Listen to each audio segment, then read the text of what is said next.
ആണി.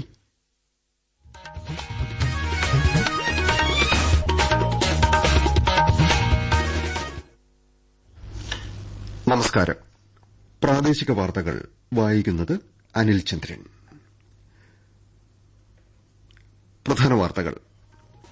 വഖഫ് ഭേദഗതി നിയമം 2025 നിലവിൽ വന്നു.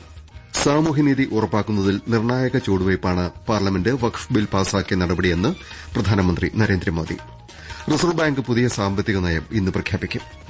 മാലിന്യമുക്തം നവകേരളം ക്യാമ്പയിന്റെ ഭാഗമായ വൃത്തി കോൺക്ലേവ് വൈകിട്ട് തിരുവനന്തപുരത്ത് മുഖ്യമന്ത്രി പിണറായി വിജയൻ ഉദ്ഘാടനം ചെയ്യും. വയനാട്ടിലെ ആദ്യ പോസ്റ്റ് ഓഫീസ് പാസ്പോർട്ട് സേവാ കേന്ദ്രം രാവിലെ കേന്ദ്ര സഹമന്ത്രി കീർത്തിവർദ്ധൻ സിംഗ് ഉദ്ഘാടനം ചെയ്യും. ഐപിഎൽ ക്രിക്കറ്റിൽ പഞ്ചാബ് കിങ്സ് ചെന്നൈ സൂപ്പർ കിങ്സിനെ തോൽപ്പിച്ചു. വാർത്തകൾ വിശദമായി. വഖഫ് ഭേദഗതി നിയമം 2025 നിലവിൽ വന്നു. ഇന്നലെ കേന്ദ്ര ഗവൺമെന്റ് നിയമത്തിന്റെ വിജ്ഞാപനം പുറത്തിറക്കി. കഴിഞ്ഞയാഴ്ച പാർലമെന്റ് പാസാക്കിയ ഭേദഗതി ബില്ലിന് രാഷ്ട്രപതിയുടെ അംഗീകാരം ലഭിച്ചതോടെയാണ് നിയമം പ്രാബല്യത്തിൽ വന്നത്. വഖഫ് സ്വത്തുക്കളുടെ ഏകീകൃതമായ നടത്തിപ്പിനും സാമൂഹ്യനീതി ഉറപ്പാക്കുന്നതിനും ചരിത്ര സ്മാരകങ്ങൾ സംരക്ഷിക്കാനും ലക്ഷ്യമിട്ടാണ് കേന്ദ്ര ഗവൺമെന്റ് നിയമം കൊണ്ടുവന്നത്. പാർലമെന്റ് വഖഫ് ബിൽ പാസാക്കിയത് സാമൂഹ്യനീതി ഉറപ്പാക്കുന്നതിൽ നിർണായക ചുവടുവയ്പാണെന്ന് പ്രധാനമന്ത്രി നരേന്ദ്രമോദി പറഞ്ഞു. വഖഫിന്റെ പൌത്രത നിലനിർത്താനും സ്ത്രീകളുടെയും കുട്ടികളുടെയും അവകാശങ്ങൾ സംരക്ഷിക്കാനും വഖഫ് നിയമം വഴിയൊരുക്കുമെന്ന് അദ്ദേഹം പറഞ്ഞു. ന്യൂഡൽഹിയിൽ ഒരു സ്വകാര്യ മാധ്യമ സ്ഥാപനത്തിന്റെ പരിപാടിയിൽ പങ്കെടുക്കുകയായിരുന്നു പ്രധാനമന്ത്രി. ന്യൂസ് ഡെസ്ക് തയ്യാറാക്കിയ റിപ്പോർട്ട്. 2025 ആദ്യ 100 ദിവസങ്ങളിൽ ഭാവിയുടെ ശക്തമായ അടിത്തറയിടുകയും സുപ്രധാന തീരുമാനങ്ങൾ എടുക്കുകയും ചെയ്തുവെന്ന് പ്രധാനമന്ത്രി പറഞ്ഞു. ഉപഗ്രഹ ഡോക്കിംഗ്, അൺഡോക്കിംഗ് സാങ്കേതിക വിദ്യ സ്വന്തമാക്കിയ 4ാമത്തെ രാജ്യമായി ഇന്ത്യ മാറി. കഴിഞ്ഞ 10 വർഷം കൊണ്ട് ഒട്ടേറെ വെല്ലുവിളികൾ നേരിട്ട് സാമ്പത്തിക മേഖലയെ ഇരട്ടിയിലധികം ശക്തമാക്കി. വടക്കുകിഴക്കൻ മേഖലയിൽ സമാധാനം തകർത്തുകൊണ്ടിരുന്ന നക്സലൈറ്റ് പ്രവർത്തനങ്ങൾ തടയാനും സമാധാനം പുനഃസ്ഥാപിക്കാനും ഗവൺമെന്റിന് കഴിഞ്ഞു. കോൺഗ്രസ് പിന്തുടരുന്ന പ്രീണന രാഷ്ട്രീയം സാമൂഹ്യനീതി എന്ന സങ്കല്പത്തിന് വിരുദ്ധമാണെന്ന് നരേന്ദ്രമോദി കുറ്റപ്പെടുത്തി. വോട്ട് ബാങ്ക് രാഷ്ട്രീയത്തിന്റെ ഉപകരണമായി മറ്റു ചില പാർട്ടികളും പ്രീണന രാഷ്ട്രീയം ഉപയോഗപ്പെടുത്തുകയാണെന്ന് പ്രധാനമന്ത്രി വിലയിരുത്തി. റിസർവ് ബാങ്ക് പുതിയ സാമ്പത്തിക നയം ഇന്ന് പ്രഖ്യാപിക്കും. തിങ്കളാഴ്ച തുടങ്ങിയ മോണിറ്ററി പോളിസി കമ്മിറ്റി യോഗത്തിലെ തീരുമാനം രാവിലെ reserve bank governor Sanjay Malhotra മുംബൈയിൽ വെളിപ്പെടുത്തും. അടിസ്ഥാന പലിശ നിരക്കായ റിപ്പോയിൽ ഇത്തവണയും ഇളവ് ഉണ്ടായേക്കുമെന്ന പ്രതീക്ഷയിലാണ് സാമ്പത്തിക ലോകം. മാലിന്യമുക്തം നവകേരളം ക്യാമ്പയിന്റെ ഭാഗമായി സംസ്ഥാന ഗവൺമെന്റ് സംഘടിപ്പിക്കുന്ന വൃത്തി കോൺക്ലേവ് വൈകിട്ട് തിരുവനന്തപുരം നിശാഗന്ധിയിൽ മുഖ്യമന്ത്രി പിണറായി വിജയൻ ഉദ്ഘാടനം ചെയ്യും. കനകക്കുന്നിലെ 5 ദിവസത്തെ കോൺക്ലേവ് മാലിന്യ സംസ്കരണവുമായി ബന്ധപ്പെട്ട വിഷയങ്ങൾ വിശദമായി ചർച്ച ചെയ്യും. Desk report.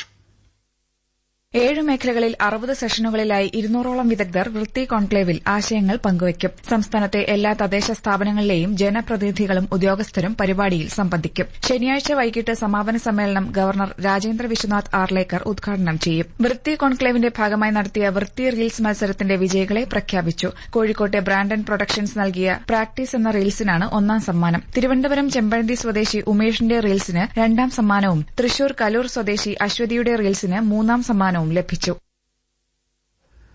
കോൺഗ്രസിൽ അടുത്തുതന്നെ പുനഃസംഘടനയുണ്ടാകുമെന്ന് AICC general secretary K C. Venugopal അറിയിച്ചു. ഇന്നലെ ചേർന്ന കോൺഗ്രസ് പ്രവർത്തക സമിതി യോഗത്തിൽ ഈ വിഷയം ചർച്ച ചെയ്തെന്നും പാർട്ടിയുടെ പുനരുജ്ജീവനത്തിനാവശ്യമായ നടപടികൾക്ക് രൂപം നൽകിയെന്നും അദ്ദേഹം അഹമ്മദാബാദിൽ പറഞ്ഞു. ഗുജറാത്തിലെ സബർമതിയിൽ ഇന്ന് ചേരുന്ന എഐസിസി സമ്മേളനം 2 പ്രമേയങ്ങൾ ചർച്ച ചെയ്യും.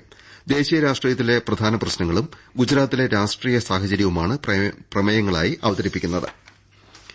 വിഴിഞ്ഞം തുറമുഖത്തിന് കേന്ദ്ര ഗവൺമെന്റിന്റെ 817 കോടി 80 ലക്ഷം രൂപ വയബിലിറ്റി ഗ്യാപ് ഫണ്ട് സ്വീകരിക്കുന്നതിന് ഇന്ന് കരാർ ഒപ്പിടുമെന്ന് മന്ത്രി വി എൻ വാസവൻ അറിയിച്ചു.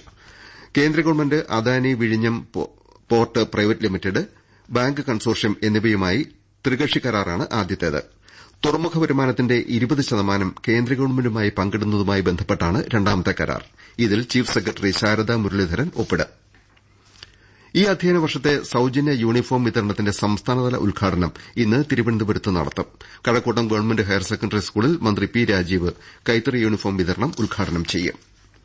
സെക്രട്ടേറിയറ്റിന് മുന്നിൽ ആശാമാരുടെ രാപ്പകൽ സമരം ഇന്ന് 59ാം ദിവസത്തിലേക്ക് കടന്നു.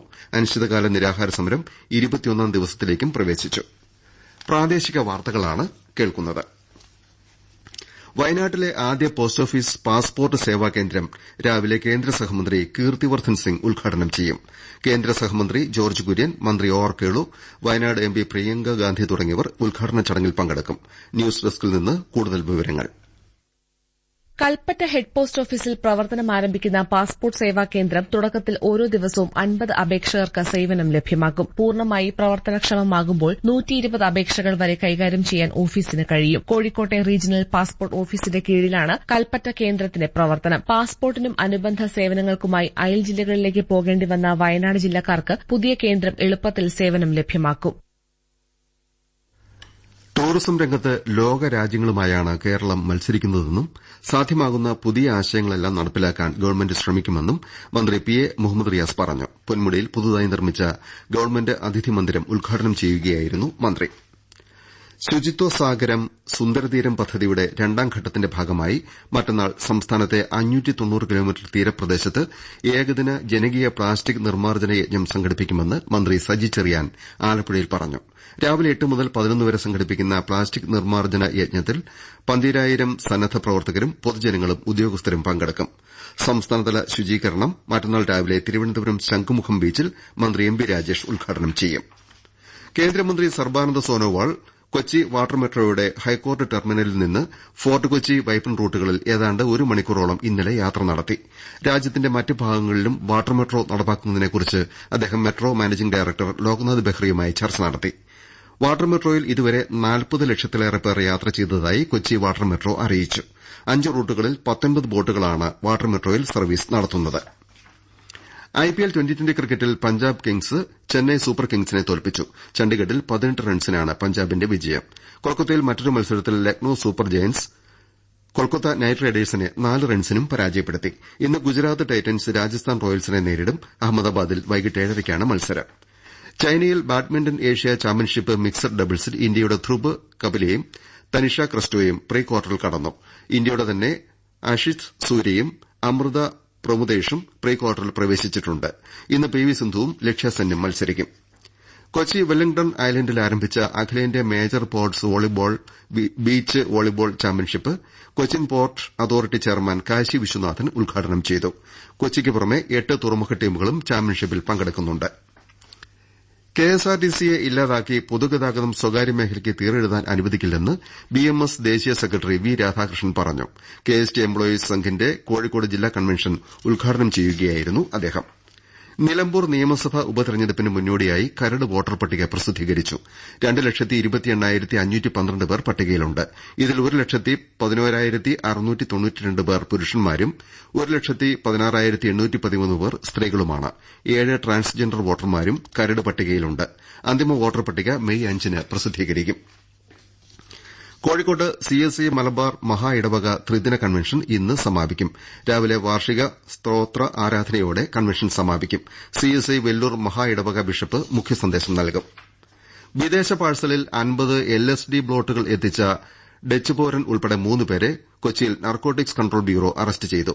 മെക്സിക്കോയിൽ നിന്ന് കൊച്ചി കടവന്ത്രയിലെ അപ്പാർട്ട്മെന്റ് വിലാസത്തിലാണ് കൊച്ചി വിദേശ പോസ്റ്റ് ഓഫീസ് വഴി പാഴ്സൽ എത്തിച്ചത്. തന്ത്രപരമായി പാഴ്സൽ അപ്പാർട്ട്മെന്റിൽ എത്തിച്ചാണ് 3 പേരെയും പിടികൂടിയത്. ഡച്ച് പൌരനെ കൂടാതെ പാഴ്സൽ ലഭിച്ചയാളും അയാളുടെ സഹായിയും അറസ്റ്റിലായിട്ടുണ്ട്. ഇടുക്കി പുള്ളിക്കാനത്ത് ഒരേക്കർ ഗവൺമെന്റ് ഭൂമി കയ്യേറി നിർമ്മിച്ച റിസോർട്ട് റവന്യൂ അധികൃതർ ഒഴിപ്പിച്ചു. കയ്യേറ്റം സംബന്ധിച്ച് 3 വർഷം മുൻപ് ലഭിച്ച പരാതിയിലാണ് നടപടി. ഗ്രാവിറ്റി മൌണ്ടൻ എന്ന റിസോർട്ടാണ് റവന്യൂ വകുപ്പ് പിടിച്ചെടുത്തത്. റിസോർട്ട് മുദ്രവെച്ച് ഗവൺമെന്റ് ഭൂമിയാണെന്ന ബോർഡ് സ്ഥാപിച്ചു. സാമ്പത്തിക തർക്കത്തെ തുടർന്ന് ബിസിനസ് പങ്കാളിയെ കൊലപ്പെടുത്തി മാൻഹോളിൽ തള്ളിയ കേസിൽ തൊടുപുഴ മജിസ്ട്രേറ്റ് കോടതി 5 പ്രതികളെ പോലീസ് കസ്റ്റഡിയിൽ വിട്ടു. മുഖ്യപ്രതി ജോമോൻ, കൊട്ടേഷൻ സംഘങ്ങളായ മുഹമ്മദ് അസ്ലം, ജോമിൻ കുര്യൻ എന്നിവരെയാണ് അന്വേഷണ സംഘം കസ്റ്റഡിയിൽ വാങ്ങിയത്.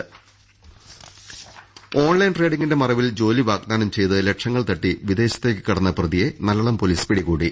മലപ്പുറം വള്ളുവങ്ങാട് മിഥിലാജിനെയാണ് ഡൽഹി വിമാനത്താവളത്തിൽ നിന്ന് കസ്റ്റഡിയിലെടുത്തത്. ലുക്കൌട്ട് നോട്ടീസ് പുറപ്പെടുവിച്ചതിനെ തുടർന്ന് ഇയാളെ ഇമിഗ്രേഷൻ വിഭാഗം പിടിച്ചുവെക്കുകയായിരുന്നു. പ്രധാന വാർത്തകൾ വീണ്ടും. വഖഫ് ഭേദഗതി നിയമം 2025 നിലവിൽ വന്നു.